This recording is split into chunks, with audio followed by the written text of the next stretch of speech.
আমার প্রিয় ভাগিনা, এটা কিন্তু আমার ভাগিনার দোষ না। ও যেখানে যায় সেখানে লাখ লাখ জনতা পিছিয়ে পিছিয়ে ওর শ্বশুর বাড়িতে গেছে।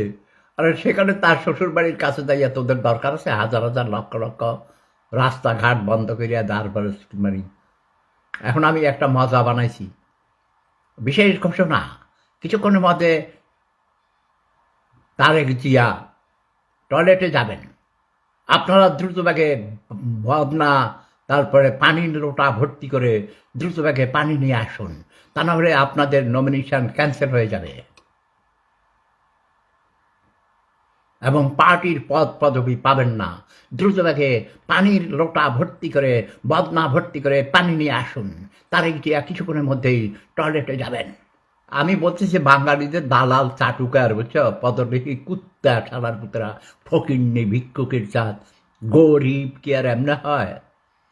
আরে বেটা, সে আইসে তারে একটু শান্তিতে যাইতে দে, তার বাপের কবর জেয়ারত করতেছে, মন খারাপ বেচারার ভাইয়ের কবর জেয়ারত করতে গেছে। তোরা শ্বশুর বাড়িতে গেছে, তোরা সেখানে যাইয়া পর্যন্ত ভিড় করছিস। হে কি তোর একটা মানুষের প্রাইভেসি তো আছে, তাই না? হুম, দাদু দেশে আসবেন না? না, আমি যাব না। তোরা অমানুষ, তোরা হিন্দু মানুষকে পায়ে বেঁধে আগুন দিয়ে প্রথমে পিটিয়ে মেরে আবার আগুন দিয়ে পুড়িয়ে মারস। তোরা পশুর চেয়ে অধম।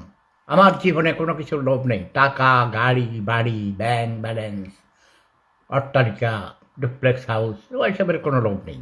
আমার শুধু একটাই লোভ, কচি কচি সুন্দরী তরুণী। কিন্তু এক পাগলি বেটি কোথার থেকে ভাই, কানাডায় নাকি থাকে, সে নাকি ডাক্তার, সে আমার বিরুদ্ধে নাকি মামলা দিবে কি কি।